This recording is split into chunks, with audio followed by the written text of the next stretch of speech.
Hi, folks. I'm Bob Schrupp, physical therapist. Brad Heineck, physical therapist. Together we are the most famous physical therapists on the internet. What is that? I think that's kind of funny. In our opinion, of course, Bob. Right, single most important core exercise to perform when you have back pain. Brad's going to take it away on this one, but before we do that, even should I go ahead? Yeah. Let's get that out of the way. Welcome. If you are new to our channel, please take a second to subscribe to us. We provide videos on how to stay healthy, fit, pain-free, and we upload every day. Also, go over to the Facebook and like us because it's such a tragic tale. I got a little tear in my eye when I even say this, Brad. Yeah. Brad and I were picked on as children, and we're trying to turn everything around. We're trying to get people to like us now. Yeah. Like away. Like away. Bob, I've had in the comments, there's a number of them. Even though we don't have the time to answer them, we're reading them. People talk about, can I do core exercises if I got back pain? What can I do? So I wanted to give that a good answer for that. Sure. So here we go. This is it. Now, if you're in the throes of acute back pain, in other words, it's really, you just hurt your back and everything is really sore, you may not be able to do them. It's be too soon. Right. So. But I'll give you a little answer for that. Brad, where are you going? Oh, I'm gone, Rob. This is one of the nicest devices that you can use for acute back pain. I use it on my patients a lot, and it puts a lot of smiles on their face because this position takes pressure off that low back, and it really can help get through that and put a cold pack under here and get that pain under control. Yeah, and generally, especially if the back pain is acute, meaning that it just occurred, you're definitely going to want to use ice for the first 24 to 48 hours. Precisely, Bob. After that, you could go heat. Sure, you bet. Or Thermotex. Yeah, well, yeah, deep heat. Yeah. Get some deep heat. By the way, Brad, just going off topic a little bit, that position is also good for hips. Oh, I just had a lady who had bad hips. Right. And it took the pressure off her hip because it puts the hips in a neutral position, too. Right. It really is a magical little device. Yeah. Inexpensive. Yeah. So. It's just one of those tips that we like to share because it really works. But if we want to get these muscles to relax, Bob, and that can be a big key to getting your back pain to resolve a little bit, is get the muscles to relax. Because a lot of people say my back feels really tight. Spasms. Yeah, it might be spasm, but just even tight. Sure. And some of them don't even have pain; they have tightness there. Right.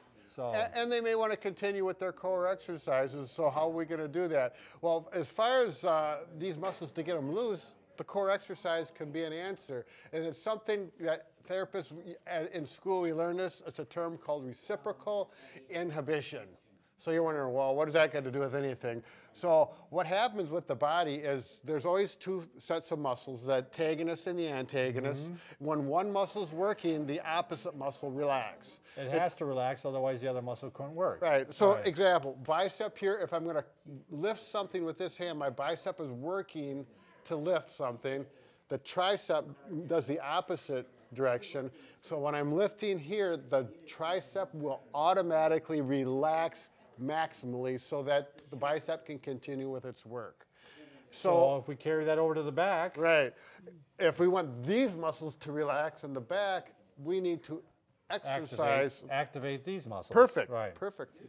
So how are we going to do that? Well, there's a couple different ways we can do that, but it's the single most important thing we need to do, right? You're not going to do it in a standing position because you have the weight of your body going through your back and your spine, and that puts stress on it. Right. You're activating the spine already. Right. I mean, there's no way around it. Right. You can't get it to relax. That's why you don't tip over, because all these muscles are working to keep you up. We want to get that stress off of it. So we're going to lay down on your back. You're going to go on a carpeted floor is going to be the best. You could do it on a firm bed. We're going to do it on this table here so Lonnie can see us. But typically, most people, it's a carpeted floor. And being instructors as we are, Brad, why don't you show the proper way to get into bed? Oh, there's actually sure. 2 ways, isn't there? Yes. Yeah. If you got back pain, you're going to imagine there's a brace around you or a cast around your back so you can't move it, and you're going to go in. And if you've had back pain, you know exactly what I'm doing, why we're doing this. And then I'm going to go this way, as opposed to rolling in like that. We're going to go this way, keep that back straight. See how I'm bringing this leg up? This one's up one at a time here. Work my way down. And once you get here, we log roll. Everything stays in position, and then we roll over. Now, if your back isn't that sore and you can get you know, you don't have to go that slow. That's fine if there's no pain. At the end, I'll show you another way to do it. The one that I actually had to do when I had back pain. Oh, So sure. we'll wait for the end. Okay. Okay. All right. So how are we going to exercise these muscles? We're going to lay down like this, and there's a little bit of a progression here depending on how severe your pain is and how strong your stomach muscles are, and you know, your history of core exercises. But to start out with, we're going to talk just a simple posterior pelvic tilt. So my muscles here, the ones we want to tighten, I'm tightening, and can you show them that, Bob? Yeah, well, the other thing is, you know, if I put this underneath here, he's squishing this. Yep. Yep. So if I put my hand underneath there, he'd be squishing my hand. Right. You're moving the pelvis like this. You're flattening the pelvis There you out go. like that. It's kind of like a dance, Bob.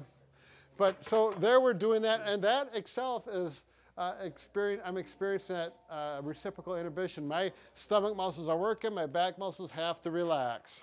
So we got the spine here. The pelvis is turning like this. You do it on this side so they Okay. can see that. So this is happening. And see how the back flattens out. The rectus abdominis has to be working to do that, and therefore you're firing that muscle and hopefully relaxing the muscles of the back. Oh, yeah. That feels good, Bob. All right, what's the next progression? Okay, the next one is you're going to flatten the back. Now that you know how to do that, you got that experience, and you're going to hold it flat, and you're going to bring one knee up at a time. Yeah, this might be plenty for some people who are just starting off Right. with this. And we're going to do 10 to 20 reps. If you can do 20 reps like this without any problems, then you're probably ready to flatten the back again and Do doubles. do double knees up while you keep it flat. And that's really working the core, that rectus. Now again, if this fires up your back, this isn't something you're going to do right Right. now. I mean, your back pain's got to be getting better or feeling better when you're doing Right. this. Now the option to this particularly when I go down, I have patients say, oh, it hurts when I go down. Then you might want to go to this, and this will work the upper abs, and we're still getting that same. So again, you flatten your pelvis, right, Brad? Yep, flatten it down. Good point. And then he's just bringing up his shoulders and his head. Right, Basically. I'm not doing this. He's not curling. He's I'm just kind of going straight up, Yep, aren't you, Brad? straight up, and you're only about an inch or just to get the shoulder blades off the carpet. Now, do you want to do one with the ball? Yeah, I do. So- And if you have a ball, I really like the ball because, oh, one? which one, Lonnie, red or the blue? Caught her off guard. She wasn't paying attention. Lonnie fell asleep back there. All right. So you go like this with a ball. Now, the thing about this is you don't really have to think about flattening your back because the ball kind of automatically does it. Doesn't it? Yep. Yeah. And then you get a hold of that ball with your legs. My heels, I'm going to curl in right there, or you can squeeze it this way like a clamshell. And you just go like this.